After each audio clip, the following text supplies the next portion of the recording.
Hello, everyone, and thank you so much for joining me for Daily Spark TV. You guys know who I am. I'm Dr. Angela Butts Chester, and you know what I like to do on the show. Say it with me. I want to enlighten, inspire, and empower you to become your best self. Now, Scripture reminds us that the tongue is a small thing that makes grand speeches, but a tiny spark can set a great forest on a fire. And that's what we want to do today. We want to get you fired up about my guest. I'll be spending time today with author Lewis McCall, and we'll be talking about his book, The Epic of God. I know, great title. So you know what I'm going to tell you to do? Go on, get comfy, get cozy, get your coffee or get your tea, because we are about to get started. Hello, hello. Thank you so much for joining me here on Daily Spark TV. Hi, Dr. Angela. It is so wonderful to have you on the show. I cannot wait to talk to you about this book.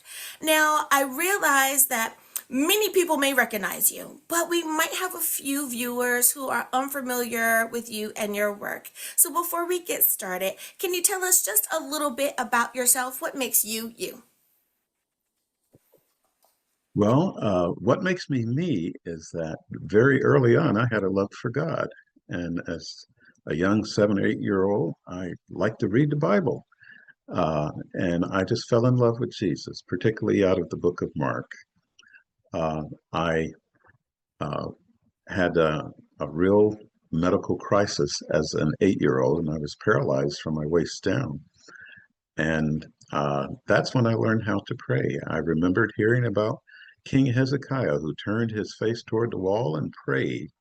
And one night in the hospital, that's what I did. And a couple of days later, I thought I saw my big toe move. And I could wiggle them. And within a minute, I was jumping up and down in my hospital bed. And that was a big turning point in my life of connecting with God. And I went on to university, the first in my family to do that at Northwestern University. I ultimately was a professor at The Ohio State University, and then I spent 36 years in the Department of State as a diplomat, and my final role was as Assistant Inspector General. Upon leaving the State Department, I began to write Christian books. Oh, I love that. And Dr. Lewis, it is such a wonderful testament to how God continues to work in your life. You didn't just allow that to be a childhood experience and kind of put that on the back burner, but I'm sure in its own way it has inspired you to keep moving forward and to do the all that you have done. And I'm pretty sure you've made a positive y- you have shown a positive light in someone's life along your path. So thank you so much for sharing that with us today. Now, I know a whole lot of folks that have gone to the Ohio State, so they would want for me to give them a little shout out. So there we are there. I love it. I love it. Now, being an author, so many times we realize that we've always wanted to be an author, maybe just on the back burner. We have a love for writing, or you've always found that when it was your turn to present the essay, it came to you quite easily. Is that something that you found to be true, or was this simply an easier way to get the message to the masses? I think it is an easier way to get the message to the masses. And my heart's desire is that my books would also be adapted into film on the big screen or as TV serials because I have lived in, worked in more than 60 countries around the world. And I can tell you that there are a lot of places where people will not go into a church, but they'll watch a movie and they can get the truth that way.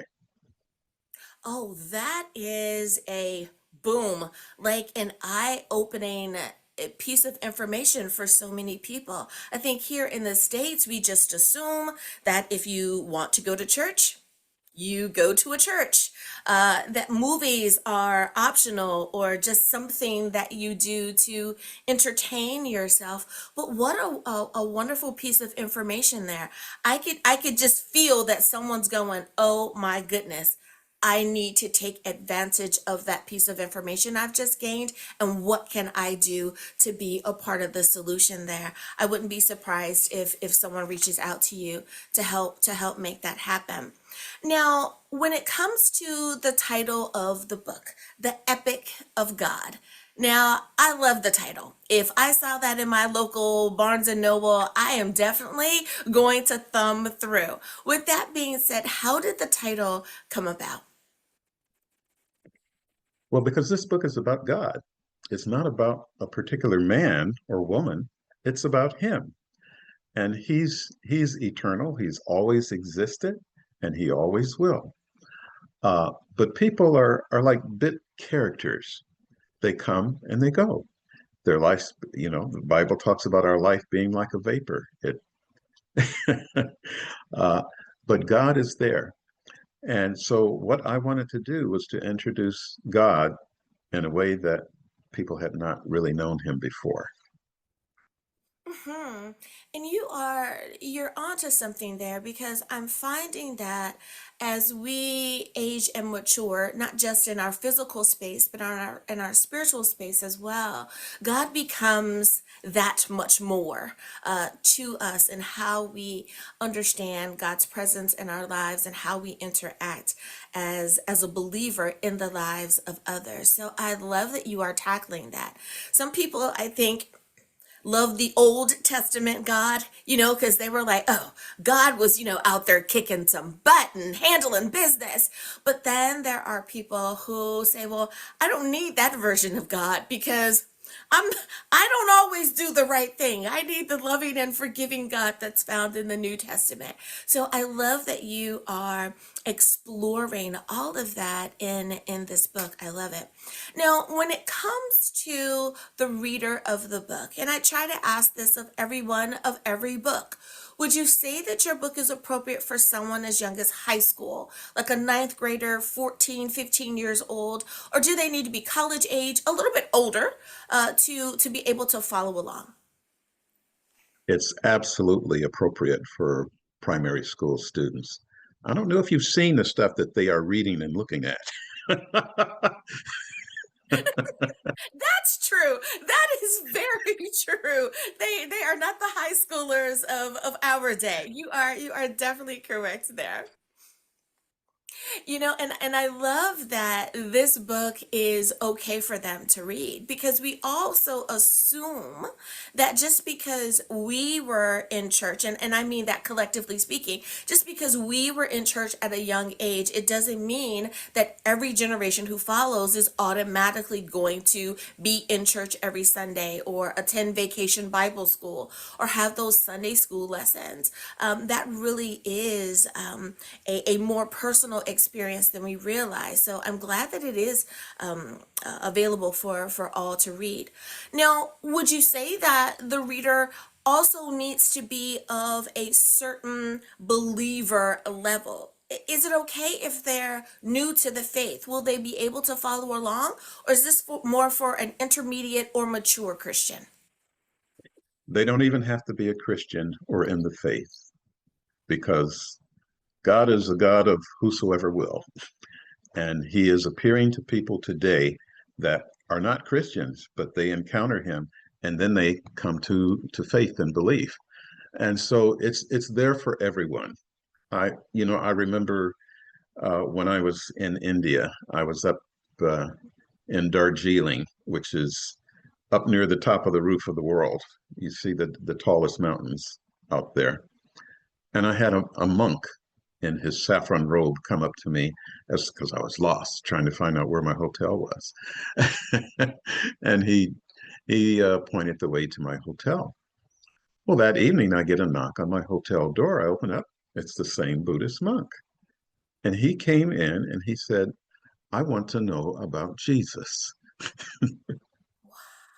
Oh my. So we sat down around the fireplace and sipped tea, and I told him about Jesus. And I made it clear that you can't have Jesus and these other things too. Particularly in India, apart from the Buddhists, you have the Hindus that they don't know how many gods they've got. Uh, Jesus is unique, and you just can't have different masters, different gods. You got to go only with him. Uh, I never saw him again, don't know what happened, but I take that was a God ordained moment. And there are people around the world that they are getting the word in one way or another, and it's tugging at their heart, and they're trying to learn more, and they come to faith.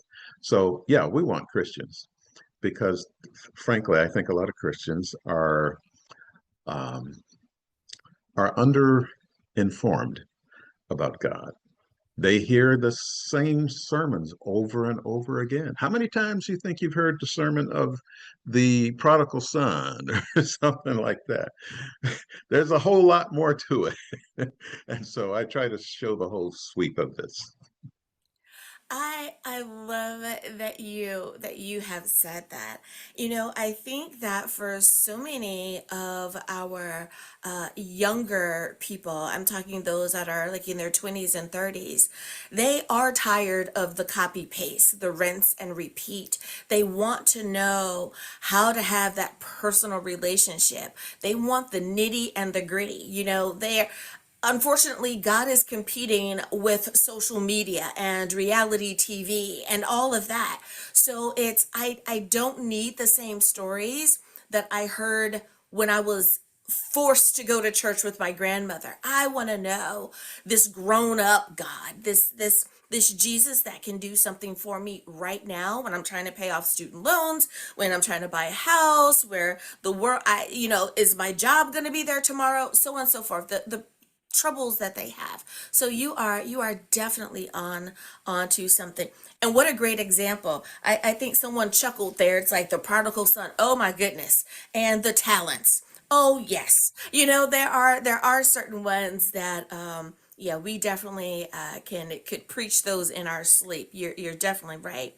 And I love that you are stepping up and stepping out. I wonder how many people would have seen that Buddhist at the door and kind of forgotten everything, all of the research, all of the personal knowing, and felt ill-equipped. Like you said, the under-informed. I don't know if I know enough. I'm not a pastor. I'm not an elder. Who am I to share with this monk who is perhaps like a pastor or a priest? Do I have the ability to communicate with them? And instead of allowing the I can't do it, right? Like, God, are you sure you want to send me? I have a stuttering problem. Instead of looking for the excuses, you stepped up and said, Here I am. I love that. I love that. And you never know how that has had a ripple effect in his life and to so many others. Wonderful, wonderful weather. I tell you, Dr. Lewis, you're doing awesome and amazing things, and I love it. Well, it is time for us to take a very short break, but I definitely want to talk to you more about this book. Before we go to break, if someone wants to reach out to you, what is the best way to do that? What is your website? It is LewisMcCallInternational.com, and that's Lewis spelled Louis.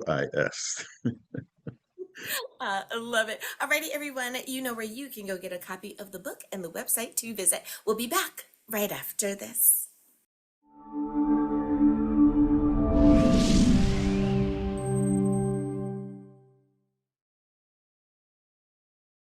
Welcome to Daily Spark TV. Are you an author with a faith-based book? Be a guest. Serious about your product or service and want to try something new? Sponsor an episode. I see you're ready to get started. So visit drangela.chester.com. Thanks again for watching Daily Spark TV.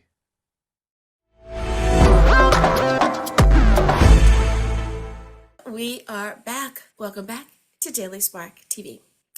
Now, Dr. Lewis, I love that you have written this book as fiction because it gives you the room, the leeway, the authority to be creative.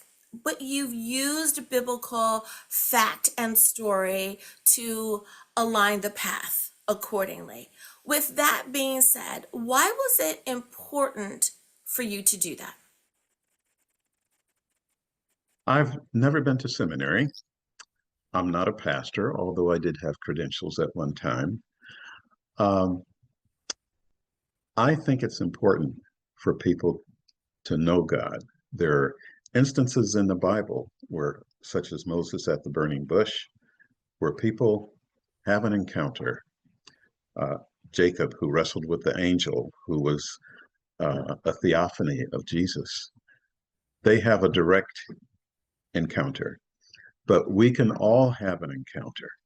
It doesn't require uh, something like that. God is still God. He hasn't changed. He's the same today as he was yesterday and always will be. And there is no difference between the Old Testament God and Jesus of the New Testament because it's the same God. That God in the Old Testament loved us so much that he promised to send the Messiah to redeem us. He even told Abraham, hey, it's nice that you were willing to sacrifice your son, but I'm going to send a lamb. And that lamb was the Lamb of God slain before the foundation of the world, before the world was ever created. God in his omniscience knew that these people he was going to create were going to fail him. There's this thing in the Bible, and this is part of the book and the story of free will. God didn't create robots. The angels are not robots. We are not robots. The angels had free will, and that's why a third of them fell and went after the lies of Satan. And there are people today that are falling for lies, making up their own idea of what God is. Well, this book attempts to give them a full version of who this God is. It's not a heavy theology thing, but it does have some very important things in it. It tackles the Trinity. You know, you know, some people, I'll just say it, Jehovah's Witness, they believe that Jesus was a created being and therefore not God, a lesser being. Uh, but the Bible in Hebrews makes it very clear. Which of the angels did God say, come and sit with me? Okay, so I try to show how the Trinity, the triune God, interacted with himself uh, in the Bible. And then we see how often he comes. You know, you can't come near him because we're sinners. We'd be burnt to a crisp because of his holiness. But in Philippians, it talks about Jesus having emptied himself of that glory so that he could walk amongst us as Emmanuel. But he did the same thing in the Old Testament. How do you think he appeared before Joshua uh, as that angel with the sword without Joshua being burnt to a crisp or, or with others? He sat down and had a meal with Abraham that Sarah prepared. Okay, how did he do that? He had to empty himself of all of that glory in order to be with us. And that's his desire. The love of God is reaching out to us, willing to pay a tremendous price to redeem us and get us to himself. And that's what this story is about from beginning to end. The big battle here was that Satan, who was not created Satan, he was Lucifer. He was the most beautiful angel that there was. And he hovered over the throne. But he got to the point that he decided, I want that glory for myself. and the Bible in Ezekiel and Isaiah, they tell what happened back then. Okay.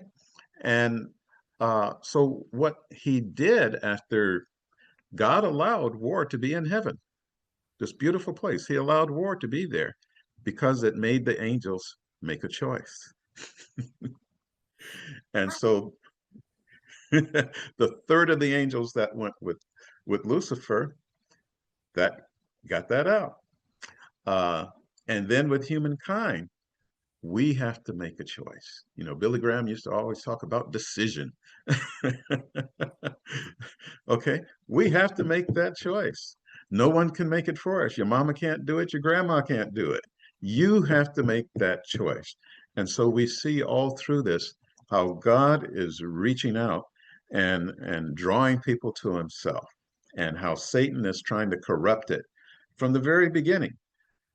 Abel being slain by his brother because Satan thought Abel was the Messiah. Kill him. When Herod massacred all those baby boys, he was trying to prevent the Messiah from coming forth under the influence of Satan. And you know, that's what the whole crucifixion was about. Satan didn't catch on. If he had known that, he wouldn't have tried to to kill him. You know, I love that you make it plain. Now, speaking of point of view, one of the things that you do is you've written this book from the point of view of the watcher angel. Why was it important to have this perspective? And for someone who doesn't, flip side of the coin, for someone who doesn't understand what a watcher angel is, can you kind of touch on that as well? Well, this book deals a lot with angels. They are intervening. They are not always seen, but they have a job to do. And the Bible talks about watcher angels. They are a class of angels, just like they're archangels and all sorts of other divisions. Uh, and it's not that God needs them because he's omniscient. He sees and knows everything.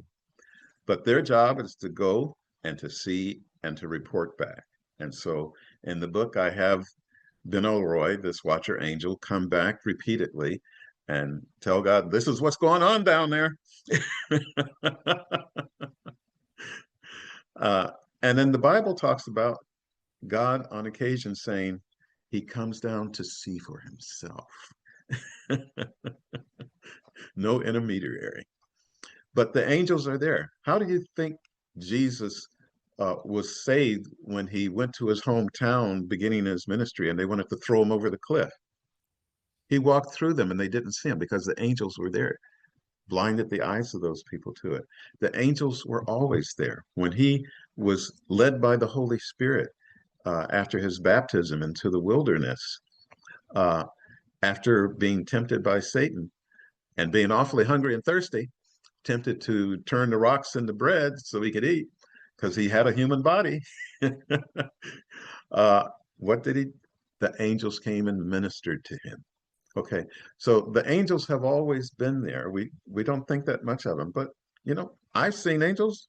I've talked with them, and you know, they're not all what you think they are, and they don't all look like what you see in the paintings. I just came from a week and a half in Italy with a group of pilgrims that I led, and wonderful paintings and frescoes and statues and whatnot. But they're more real than that, and they're still here. The Bible says you may be entertaining angels unawares. They are sometimes out there just looking like a regular slob, as that song says. What if God were one of us? And my wife has a wonderful testimony of an angel coming to her rescue when her car broke down, and she was out in the rain, and she says, "Oh God, what am I going to do?" And this Rolls Royce pulls up with a lady inside. Said, "You look like you're in trouble." and they were in another state. Drives her all the way back to her home here in Washington, D.C. And my wife asks, "I've got to pay you somehow." And she gets an address and goes to that address. There's nothing there. And she realized this must have been an angel. Anyway, angels are very active in this book because that's the reality. They are ministering spirits, as it says in Hebrews. They minister to us. We're the heirs of God. Oh my goodness. Absolutely 1000% do I believe that your wife's angel drove up in a Rolls Royce. Absolutely. And I know that people are going to go, that's a stretch. Is it? Is it? You know, God can do any and everything. He created all of this. What's a Rolls Royce, right? But it is so amazing in how when we kind of step back and we know that God is going to do that which God is going to do, we can look back over our lives and say, you know what? I think I had an encounter. And let me tell you, she was pleased. Your wife was pleased in that moment. Okay, I have an address, right? And whew, I'll send something. But the fact that there was nothing there was the confirmation of there is nothing that you can do to repay me. I am taking care of you, my dear daughter. I love that. I love that. Just confirmation. And you know, as someone who believes, as you do, that yes, angels are walking amongst us. I love how you said sometimes they are just like that guy. Sometimes they're you know, the your barista, you know, the way in which people interact with us confirms our faith. And I'm a strong believer that God does that on purpose to help guide Yeah. us and to keep us encouraged along the way. Because life can sometimes life just a little bit too much. And if we don't have that bit of encouragement, then it can be hard for some. I love that you have shared that. Dr. Lewis McCall, thank you so much for spending some time with me. I always enjoy my conversations with you. I love the way that you present your works and your findings. So thank you so much for spending some time with me here today. Now, just in case someone has looked away and they too want to do a little more interaction with you, we know, of course, your books are available on Amazon or wherever books are sold. But if they would like to visit your website, can you tell us what that is one more time? Yes, it is lewismccallinternational.com. And I have my online bookstore at that site as well. I love it. Thank you again for being a guest on Daily Spark TV. Thank you, Dr. Angela. Absolutely. And viewers, thank you for spending some time with us here as well. You could have been anywhere and you chose to spend it with us, and I thank you for doing so. I hope that we have once again enlightened, inspired, and empowered you. As always, may the Lord continue to shine his face upon you. May you receive his grace and his mercy in all that you do. Until next time, everyone, remember that you are blessed in the Lord. Have a great day, everyone. Bye-bye. Hi, do you have something to share? Be a guest. Want to sponsor an episode? Visit drangela.chester.com. Thanks again for watching Daily Spark TV.